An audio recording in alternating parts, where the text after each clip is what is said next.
Kalau anda tidak berminat dengan politik, ketahuilah politik sentiasa berminat dengan anda. Dan anda tidak akan dapat melepaskan diri daripadanya, sama ada anda menjadi mangsa kepada politik atau anda bangkit dengan ilmu dan kesedaran untuk memimpin politik pada nilai-nilai dan dasar yang benar, insya-Allah. Bismillahirrahmanirrahim. Assalamualaikum warahmatullahi wabarakatuh.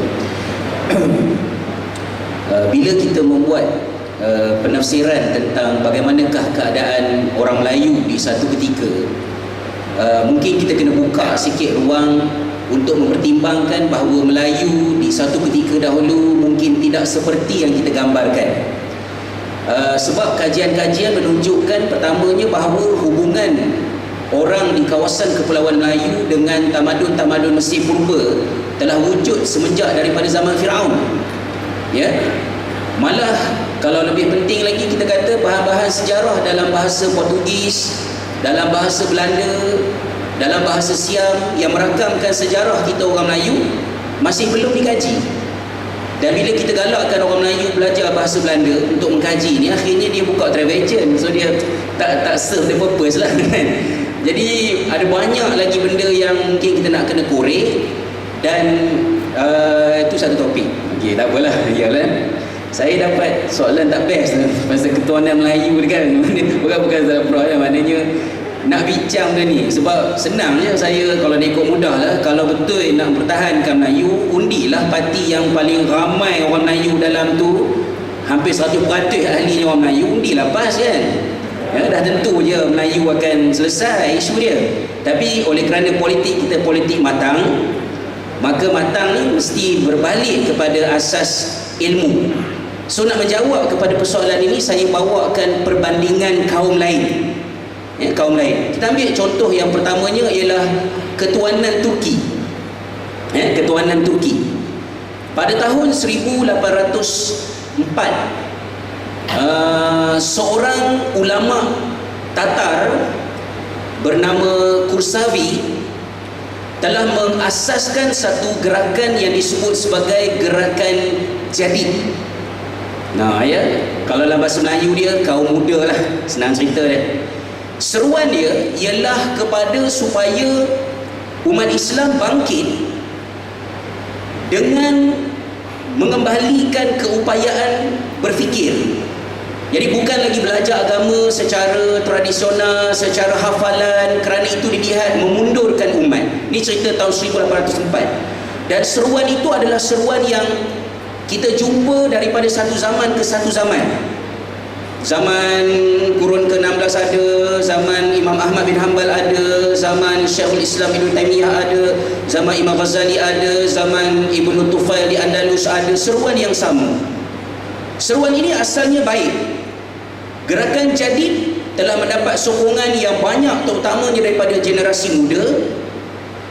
Tetapi apabila perjalanan masa berlaku, bila masuk kepada sekitar tahun 1880-an, apabila Rusia menjajah daerah-daerah Volga, maka idea asal golongan Jadid ni untuk mengajak kepada Islam dilihat perlu dimasukkan ke dalamnya satu unsur kedua, iaitu unsur pan-Turkism, bahawa orang-orang Turki perlu bergabung bersama sebagai memberikan reaksi kepada kedatangan kuasa Rusia. Jadi dia mula timbul daripada belah sini, idea orang Turki kena bersatu. Asalnya Islam, tapi datang Turki. Itu cerita di sebelah timur. Dalam masa yang sama juga, ketika mana kerajaan Turki Osmaniyah melihat berlakunya kemerosotan terhadap kemajuan berfikir dan pencapaian umat Islam, maka mereka kata kita kena hantar pelajar-pelajar kita yang cerdik-cerdik ni pergi belajar ke negara-negara di sebelah blok barat, bagi beasiswa semualah, lebih kurang macam kita buat. Jadi pelajar-pelajar ni pergi terutamanya ke Perancis.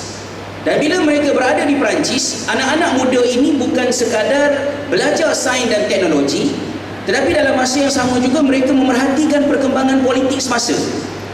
Yang pada masa itu Perancis ni sedang hangat dengan perjuangan untuk menundukkan rejim, orang kata dinasti Bourbon ni, revolusi Perancis 1789 lebih kurang, maka anak-anak orang Islam di Turki ni menggerakkan usrah mereka, macam itulah, yang asalnya digerakkan oleh kumpulan yang disebut sebagai The Young Ottoman, yang jiwa mereka adalah jiwa Islam. Tetapi lama kelamaan, apabila negara barat mula mentarifkan diri mereka bukan lagi sebagai Kristian, tetapi orang Perancis sebagai orang Perancis, orang Jerman sebagai orang Jerman, orang Aryan sebagai orang Aryan, ketuanan dan sebagainya, maka orang Islam pun jadi reaktif. Mereka juga mula melihat diri mereka, oh kita ni pula bangsa dia apa. Maka The Young Ottoman yang jiwa jati dirinya asalnya Islam mula berubah kepada membicarakan tentang soal yang tadi itu, ketuanan Turki. Sama juga dengan apa yang berlaku di dalam negara Arab, di tempat-tempat yang lain. Maka kesimpulan saya, apabila ada sahaja manusia yang menyeru kepada bangsa, seruan itu sifatnya adalah reaktif.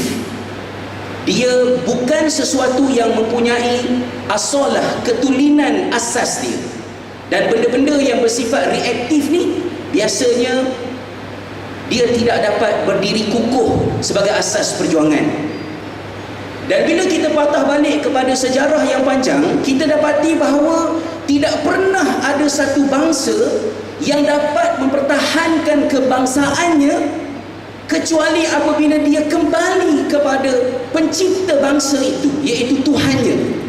Kalau tak nak dengar cakap ulama-ulama Islam, dengarlah cakap ulama bukan Islam, seperti Nicholas Hegel yang menulis 2 buah buku yang cukup tebal, kalau paling nak mati anjing. The Light of Civilization tajuk dia, satu lagi Rise and Fall of Civilization.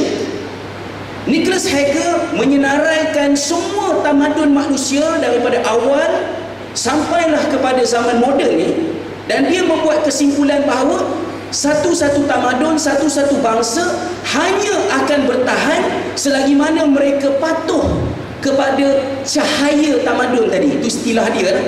Cahaya itu maknanya satu peraturan yang datang daripada sumber tertinggi, yakni Tuhan. Jadi maknanya kita katakan bahawa kalau nak mempertahankan bangsa Melayu, tidak ada cara untuk menyelamatkan bangsa Melayu. Tidak boleh disandarkan kepada kata-kata hang tuah yang kuburnya pun tidak dapat dipastikan di mana. Tetapi Melayu hanya selamat apabila Melayu merujuk kepada Tuhan yang mencipta bangsa Melayu, iaitu Allah SWT. Dan Allah SWT memberitahu kepada orang Melayu apa dia? Orang Melayu dengan Allah namanya Tauhid. Orang Melayu dengan bangsa lain namanya lah Al-Adlu Wal-Ihsan.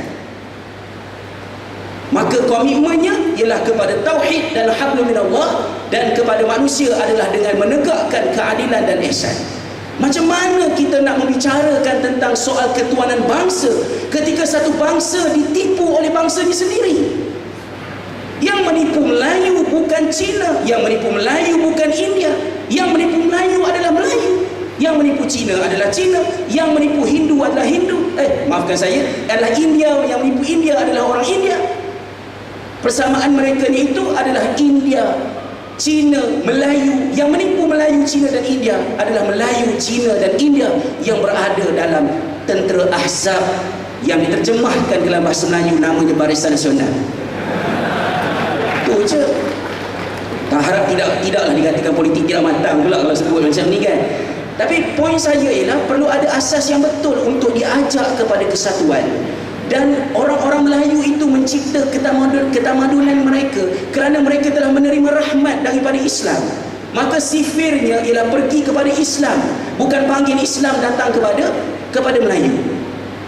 Dan saya kira mungkin saya nak rumuskan secara mudahnya. Satu, ketuanan Melayu tak reti nak huraikan sebab satu, tak ada rujukan. Kalau hak-hak kedudukan istimewa orang Melayu mungkin ada pada tubuh badan perlembagaan itu yang boleh dibincangkan. Hak-hak istimewa orang Melayu tak tahu, ketuanan Melayu tak tahu. Kalau Melayu sepakat Islam berdaulat, lagi susah saya nak bincang. Kerana akan ramai ban saya dekat Twitter dan Facebook kalau saya sebut tentang benda ni lah. Kalau ada orang kata maka seruan kepada mengajak Melayu bersatu itu juga adalah Islam, adalah juga merupakan asas yang berasaskan kepada maqasid syariah. Maka sebutlah Islam, sebutlah maqasid syariah, tidak perlu disebut ketuhanan Melayu. Nabi SAW ajar pada kita apa? Da' ma yuribuka ila ma la yuribu. Tinggalkan apa yang meragukan kamu kepada apa yang tidak meragukan kamu. Kenapa perlu bermain dengan istilah? Semata-mata mahu kelihatan berbeza daripada orang lain. Sebab saya merasakan bahawa membicarakan tentang ketuhanan Melayu, apatah lagi oleh golongan yang membawa jati diri Islam, pada saya itu adalah merupakan satu perkara yang sukar untuk dilihat sebagai politik matang, yang puncanya mungkin boleh menjadi kesimpulan penting, iaitu perubahan siasah yang berlaku di Turki, perubahan siasah yang berlaku di Mesir. Puncanya bukan sekadar kerana ramainya hufaz, bukan sekadar kerana mereka melakukan azan bila masuk waktu dalam parlimen, tetapi salah satu daripada kekuatan penting di Turki dan Mesir adalah kepada kekuatan ilmu. Orang Turki cepat menterjemahkan buku-buku pemikiran semasa untuk dibaca oleh orang Turki. Saya duduk di kampung-kampung kecil di Turki, pakcik-pakcik kat kedai kopi, apa yang mereka sembang? Yang mereka sembangkan ialah apa koloni suat khabar disebut, apa koloni suat khabar disebut. Sebab mereka tak ada kuliah maghrib, mereka tak ada kuliah subuh. Jadi kira mereka ni cokia lah kalau banding dengan kita. Tetapi kerana tidak adanya kuliah maghrib dan kuliah subuh dan kuliah zuhur dan kuliah duha dan kuliah asar, maka yang menjadi sumber mereka memahami tentang Islam, kefahaman agama, ialah ruangan-ruangan editor di dalam surat khabar. Itu budaya daripada kampung sampai ke bandar. Bila Syekh Tariq Ramadan tulis satu kitab, 2 bulan dah keluar terjemahan dalam bahasa Turki. Bila Syekh Tariq Suwaidan membahaskan sesuatu idea, lepas 2 bulan keluar betul, orang Turki baca. Saya pergi ke Fakulti Ilahiyat di Istanbul, saya jumpa dengan seorang pelajar berumur 16 tahun, tahun 2 Fakulti Ilahiyat, orang cerdik, baca buku Marxis, Lenin dan sebagainya. Saya tanya dia, buat apa kamu baca buku ni? Negara-negara yang memegang benda ni pun dah buang. Dia kata, itulah yang saya nak kaji. Yang saya nak kaji ni adalah teori ni betul, tetapi implementasi dia salah. Tapi yang marah dengan saya ni semua tak baca buku, kata dia lah kan ya. Jadi poin saya ialah orang Turki kuat membaca, dan bukan sekadar membaca, mereka mempunyai akses kepada pemikiran-pemikiran kontemporari. Di Malaysia, apabila kita membicarakan tentang Arab Spring, kita membicarakan tentang kenapakah AKP boleh menerima kerangka sekularisme untuk melaksanakan nilai dia sebagai demokrat Islamis, ya, katalah contohnya, dalam hal-hal yang macam tu, orang Turki boleh baca, oh, ini hujah-hujahnya. Tetapi di Malaysia, apabila isu itu timbul, benda ni tak kena. Sebab apa? Kita buka Majmu'ah Rasail Hasan Al-Banna, kita buka pandangan-pandangan Sayyid Qutb, kita buka pandangan-pandangan Al-Maududi yang ditulis hampir 80, 70, 60 tahun yang lalu. Dan kerana kita tidak berbahasa Inggeris, kita tidak berbahasa Arab, kita tidak menelaah pandangan-pandangan semasa. Saya tak maksudkan kita ini adalah para sarjanawan, tapi maksud saya adalah mereka yang berada di peringkat akar umbi. Yang akses yang kita ada adalah buku-buku yang diterjemahkan, yang diterbitkan oleh Dewan Pustaka Fajar, pandangan Said Hawa, pandangan Mustafa Masyhur, yang sudah berada di pasaran 40 tahun, 50, 60 tahun yang sudah, tetapi idea-idea semasa tidak dapat diakses. Dan saya kira itu salah satu punca yang menjadi kesulitan kepada sukarnya untuk membentuk politik yang matang, kerana di tahun 2012 kita masih membaca literatur yang ditulis pada tahun 1950-an, 40-an, 30-an yang konteksnya sangat berbeza. Maka kalau nak mengagumi Turki, nak mengagumi Mesir, saya berpandangan sebahagian daripada anak muda ambillah tugas yang tidak popular ini, iaitu terjemahkan buku ini ke dalam bahasa Melayu supaya kita mempunyai akses untuk membaca, dan mungkin daripada situlah baru boleh dikatakan ilmu berfungsi untuk membentuk satu politik yang matang, kerana isunya masih kekal kepada perkara yang basic, iaitu masalah bahasa, literature, yang menyebabkan kita tidak mempunyai akses kepada benda ni tadilah. Jadi balik pada soalan asal yang Prof tanyakan tadi, saya kira bukanlah salah langsung untuk kita berkata tentang bangsa. Ada asas-asasnya. Nabi SAW nak memanggil para sahabat untuk turun ke medan perang. Satu fitrah manusia, susah. Maka mereka dipanggil dengan seruan kaum-kaum mereka. Wahai Bani Fulan bin Fulan, wahai Bani Fulan Fulan, untuk datang. Kemudian hadis Nabi SAW yang menyebutkan tentang al-a'immah adalah daripada Quraisy, pemimpin-pemimpin adalah daripada Quraisy. Ada asasnya, kerana kaum Quraisy itu semenjak daripada zaman awal Islam di Madinah lagi, bukan zaman Sayyidina Osman yang dikatakan kronisme dan sebagainya, wala'iyadzubillah. Semenjak pada awal zaman Nabi, Bani Umayyah dan sebagainya. Saya pergi pada Bani Umayyah lah. Quraisy tadi itu adalah merupakan orang-orang yang berkemahiran dan mereka itu merupakan kelompok, kata-kata asabiyah ghalibah kalau menggunakan istilah Ibn Khaldun.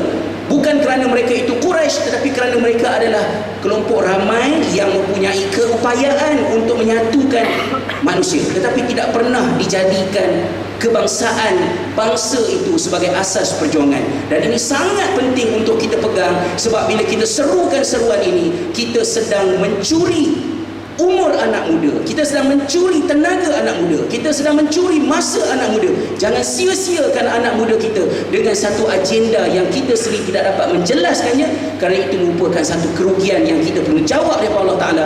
Pembaziran bukan hanya berlaku pada menggunakan air banyak dalam wudu. Pembaziran bukan hanya berlaku dalam hal-hal yang berkaitan dengan ibadat. Pembaziran juga boleh berlaku apabila anak-anak muda yang bersedia untuk berjuang, yang jumlahnya memang dah sikit tu, disalurkan pula kepada asas-asas perjuangan yang tidak berasas. Wallahu a'lam. Lama sangat tunggu kan. Terima kasih.